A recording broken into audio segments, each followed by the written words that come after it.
जगदीश दादा को मेरा जोहार। उन्होंने एक ऐसा हीरा खोया है जो इस बार विधानसभा में जाता और आदिवासियों के लिए लड़ता, उनके हक अधिकार के लिए बोलता। इस क्षेत्र से 17 विधायक आदिवासी समुदाय के चुन के जाते हैं। क्या आज से पहले उन्होंने हमारे पुरखों की मूर्तियां लगवाई? नहीं, आपके लिए काम नहीं करेंगे, वो काम अपने आकाओं के लिए करेंगे। उन आकाओं को कमीशन पहुंचाएंगे। 17 की 17 विधानसभा सीटों से आपको आदिवासी परिवार द्वारा चुने गए हुए प्रत्याशियों को विधानसभा में पहुंचाना है। जो डीलिस्टिंग की मांग कर रहे हैं उन्हें समाज से बहिष्कृत करिए। सबसे पहले अगर डीलिस्टिंग में कोई बाहर होना चाहिए तो जो आदिवासी हिंदू बन चुके उन आदिवासियों को बाहर करो। हमें मंदिर जाने की बजाय शिक्षा के मंदिर में जाना है, स्कूलों कॉलेजों विश्वविद्यालयों में घुसना है। अगर पूर्वी राजस्थान और दक्षिणी राजस्थान के लोग एक हो गए तो इस राजस्थान की मुख्यमंत्री की कुर्सी पर आदिवासी समुदाय का लोग बैठेंगे। इस कारण वो लोग आपको भड़काते हैं। तो आप लोगों के साथ खड़े, आप लोगों के लिए लड़ाइए, आप लोगों के लिए जेल जाएंगे। आपको 17 के 17 विधायक विधानसभा में पहुंचाने और यही जगदीश भाई को सच्ची श्रद्धांजलि होगी। और आप हमसे वादा करिए कि आप 17 के 17 विधायक विधानसभा में पहुंचाएंगे और आदिवासी परिवार की जो विचारधारा है वो पूर्वी राजस्थान में भी जाएगी। और सबसे पहले तो जगदीश दादा को मेरा जोहार और नमन, क्योंकि जिस दिन ये घटना हुई उस दिन मैं जयपुर में था। और उससे पहले जब हम पिछली बार भील प्रदेश की यात्रा के दौरान भील प्रदेश में आए थे तो जगदीश भाई के प्रोग्राम में जाने को मिला था, जहां हमने राणा पंजा भील की जयंती मनाई थी। वहां ऐसे प्रखर वक्ता को सुना और उस प्रखर वक्ता को खो देने का इतना दुख है। और ये दुख केवल भील प्रदेश के लोगों को नहीं, पूर्वी राजस्थान के लोगों को भी है, क्योंकि उन्होंने एक ऐसा हीरा खोया है जो इस बार विधानसभा में जाता और आदिवासियों के लिए लड़ता, उनके हक अधिकार के लिए बोलता। तो मैं अपनी बात आगे रखूं उससे पहले तमाम पुरखों को नमन करता हूं, जगदीश भाई को नमन करता हूं। साथियों, हाल फिलहाल में अभी हम कल आदिवासी प्रेरणा स्थल गेंजी घाटा गए और वहां हमारे पुरखों का प्रतिमा लगाई गई और उससे पहले कालीबाई की वहां प्रतिमा लगी हुई है। आज से पहले इस क्षेत्र से 17 विधायक आदिवासी समुदाय के चुन के जाते हैं। क्या आज से पहले उन्होंने हमारे पुरखों की मूर्तियां लगवाई? नहीं, हमारे पुरखों की मूर्तियां तब लगना शुरू हुई जब इस प्रदेश में आदिवासी परिवार अपना काम करना शुरू किया और जब आदिवासी परिवार के 2 विधायक विधानसभा में पहुंचे। जब लोग आपके बीच से विधानसभा में पहुंचेंगे तो वो आप लोगों के लिए काम करेंगे। और अगर कोई पार्टियां, चाहे वो कांग्रेस हो, बीजेपी हो, कोई सी भी दल हो, अगर वो ऊपर से आपके लिए कैंडिडेट भेजेंगे तो वो आपके लिए काम नहीं करेंगे, वो काम अपने आकाओं के लिए करेंगे।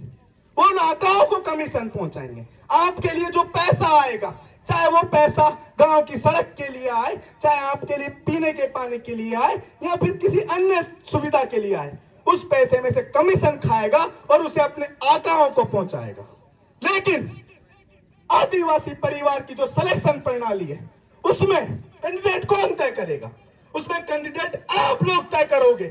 और जब आप लोग तय करोगे तो उस विधायक से आप अपना भाई समझोगे, अपना बेटा समझोगे और तब आप उससे मिलने से नहीं झिझकोगे, अपनी बात रख पाओगे, क्योंकि उसे डर होगा कि मैं इन लोगों की वजह से आया हूं और इन लोगों ने अगर मेरा बॉयकॉट कर दिया तो मैं आगे कभी नहीं बढ़ पाऊंगा, मेरा समाज से बहिष्कृत कर दिया जाएगा मुझे। हम आजाद भाई के गांव गए और इस दौरान आजाद भाई से बातचीत हो रही थी। आजाद भाई बोले कि अर्जुन भाई, पहले हमारे इलाके में ऐसा था कि सरपंच तक से हम बात नहीं कर पाते थे, विधायक तो बहुत दूर की बात है। विधायक का मतलब होता था कोई राजा महाराजा, जबकि वो अपने ही समुदाय का है। लेकिन इस बार हमने 2 ऐसे विधायक चुन के भेजे जो हमारे ही समुदाय से निकले, हमने ही चुने, और वो लोग जो हमारी आवाज बन के उठा रहे हैं। तो मैं आपसे यही निवेदन कर रहा हूं कि 4-5 महीने बाद चुनाव आने वाले हैं। 17 विधानसभा की सीटें यहां पर है। 17 की 17 विधानसभा सीटों से आपको आदिवासी परिवार द्वारा चुने गए हुए प्रत्याशियों को विधानसभा में पहुंचाना है। और 2 लोकसभा की भी सीटें हैं, और वो 2 लोकसभा की सीटों के चुनाव 2024 में होंगे। उन 2 सीटों पे भी आदिवासी परिवार के उम्मीदवार लोकसभा में पहुंचने चाहिए। ये मेरा आप लोगों से निवेदन है। इसके अलावा परसों या कल की ही बात है, उदयपुर में कुछ लोग पहुंचे।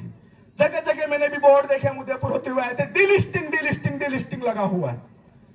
मैं आदिवासी परिवार के लोगों से कहना चाहता हूं, इस डिलिस्टिंग को मुद्दा बनाइए, और डिलिस्टिंग को मुद्दा बनाकर जो डिलिस्टिंग की मांग कर रहे हैं उन्हें समाज से बहिष्कृत करिए।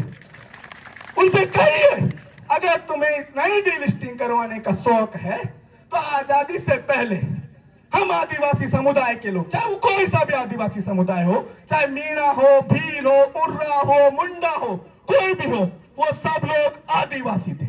किन लोगों ने उन्हें हिंदू बनाया? किन लोगों ने उन्हें ईसाई बनाया? किन लोगों ने उन्हें मुस्लिम बनाया? तुम इस देश में धर्म की लड़ाई करवाना चाहते हो? केवल ईसाई और मुस्लिम डिलिस्टिंग के माध्यम से क्यों बाहर निकले? हिंदुओं का नंबर क्यों नहीं आए? सबसे पहले अगर डिलिस्टिंग में कोई बाहर होना चाहिए तो जो आदिवासी हिंदू बन चुके उन आदिवासियों को बाहर करो। सबसे पहले हमें हमारा आदिवासी धर्म कोलम की जो हमारी मांग है, धर्म कोड की जो मांग है, हमें वो दी जाए, क्योंकि आप लोगों ने हमारी पहचान को ही खत्म कर दिया है। आप अनुसूचित जनजाति के माध्यम से क्या कहना चाहते हैं?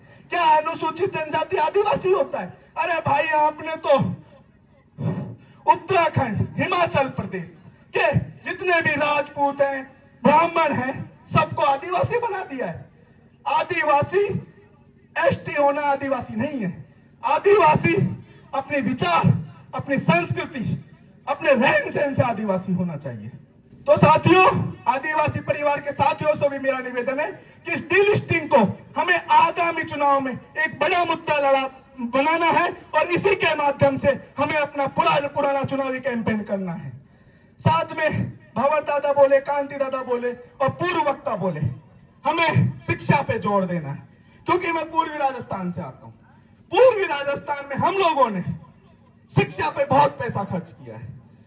तो आप लोगों से मैं इतना निवेदन करना चाहता हूं, बच्चों को स्कूल भेजिए, बच्चों को पढ़ने के लिए शहर से बाहर भेजिए। क्योंकि कल हम दादा के साथ बैठे थे तो दादा बोल रहे थे कि हमारे लोग शहरों, उदयपुर की लास्ट सीमा है, इससे बाहर जाना ही नहीं चाहते। मैं कहता हूं, हम लोगों को बाहर भेजिए, सभी युवाओं को, युवतियों को बाहर भेजिए। वो पढ़ेंगे, लिखेंगे और आप लोगों के लिए लड़ेंगे। जब वो घरों से बाहर निकलेंगे, शिक्षित होंगे, तो वो आपके लिए बेहतर भविष्य देख पाएंगे। क्योंकि दादा कहते हैं कि जो जीवन मेरे पिता ने जिया, उससे बेहतर मैं होना चाहिए, उससे बेहतर मेरी संतानें होनी चाहिए, उससे बेहतर उनकी संतानें होनी चाहिए। और यही विकास का रास्ता है, यही प्रगति है, और इसी प्रगति पे हमें आगे बढ़ना है। हम ऐसा ना हो कि इन मंदिरों में पहुंच जाए, गुलामी करने लगे। हमें इस गुलामी से बाहर निकलना है साथियों। तो इसलिए हमें मंदिर जाने की बजाय शिक्षा के मंदिर में जाना है, स्कूलों, कॉलेजों, विश्वविद्यालयों में घुसना है और वहां पढ़ना है, और वहां फिर हमें पढ़ाना भी है। आज इस भील प्रदेश में स्कूलें हैं और यहां पर हमारे कई कर्मचारी लगातार काम कर रहे हैं, हमारे सरपंच हैं, हमारे विधायक हैं।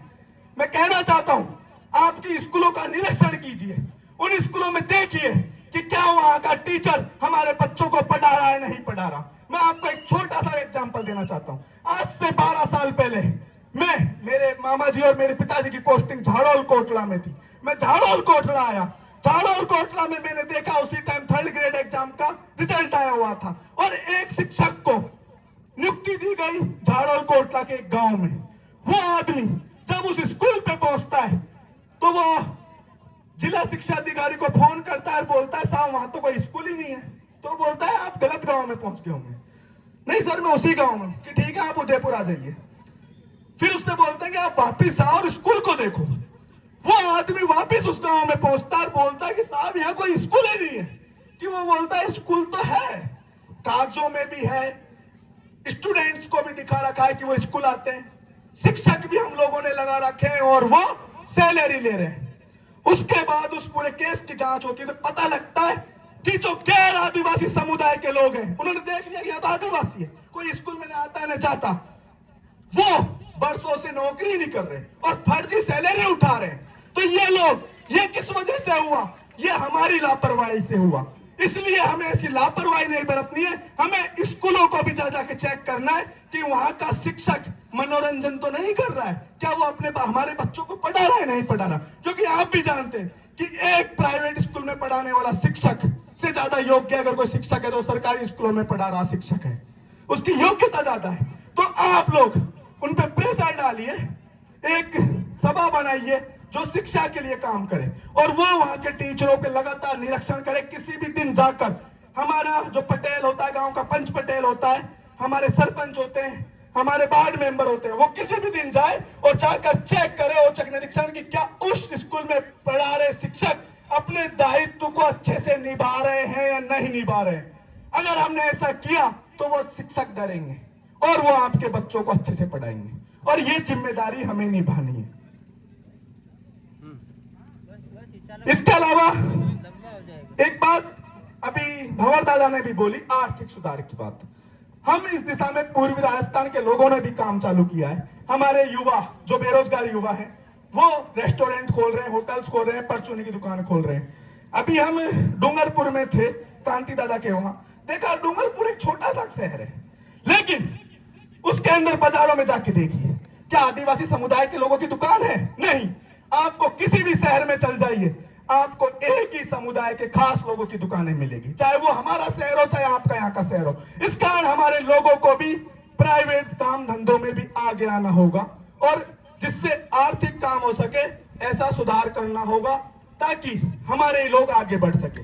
हम क्यों हमारा धन दूसरे को दें? इस कारण हमारा धन अगर जाए तो हमारे लोगों की जेबों में जाए।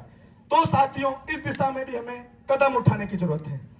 साथ में कुछ लोग हैं जो पूर्वी राजस्थान और दक्षिणी राजस्थान दोनों की एकता से उनको दुख होता है। वो लोग कौन है?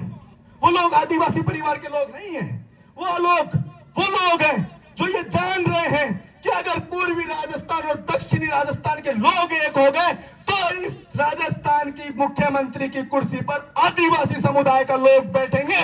इस कारण वो लोग आपको भड़काते हैं, वो कहते हैं कि मीणा तुम्हारे खिलाफ है। हमारे वहां के लोग, हमारे वहां के कांग्रेस और बीजेपी के नेता कहते हैं कि भील प्रदेश के लोग तुम्हारा विरोध करते हैं। हमें ऐसे दोनों तरफ के लोगों का विरोध करना है और हमें इस सामाजिक एकता को बनाए रखना है। और हम यहाँ से कहते हैं कि पूर्वी राजस्थान के जितने भी पढ़े लिखे लोग हैं वो आप लोगों के साथ खड़े, आप लोगों के लिए लड़ाएंगे, आप लोगों के लिए जेल जाएंगे। अगर आप लोगों के लिए कुछ भी होता है तो हम लोग सीना छोड़ के खड़े हैं। तो साथियों, बस अंतिम में यही कहूंगा कि 4-5 महीने बाद चुनाव आ रहे हैं और जो सपना हमारे जगदीश दादा ने देखा था, भील प्रदेश का सपना, अगर उसे पूरा करना है तो आपको 17 के 17 विधायक विधानसभा में पहुंचाना है और यही जगदीश भाई को सच्ची श्रद्धांजलि होगी। और आप हमसे वादा करिए कि आप 17 के 17 विधायक विधानसभा में पहुंचाएंगे और हम उधर से वादा करते हैं कि जितने भी वहां 7 सीटें रिजर्व है, वहां से 8 सीटें, लेकिन हर साल वहां 12, 13, 14 विधायक पहुंचते हैं जनरल सीटों से, लेकिन वो किसी काम के नहीं है। अगर आपने 17 के 17 विधायक पहुंचा दिए तो आदिवासी परिवार की जो विचारधारा है वो पूर्वी राजस्थान में भी जाएगी और जैसे यहाँ हुजूम उमड़ा हुआ है ऐसा वहां गांव-गांव में हुजूम उमड़ेगा और 2024 के लोकसभा इलेक्शन में दिखा देगा कि आदिवासी परिवार क्या चीज है। तो बस मैं इतना कह के ही अपनी वाणी को विराम देता हूं और एक बार फिर जगदीश दादा को अंतिम जोहार। इनकलाब जिंदाबाद, जय जोहार, भील प्रदेश जिंदाबाद, आदिवासी एकता जिंदाबाद।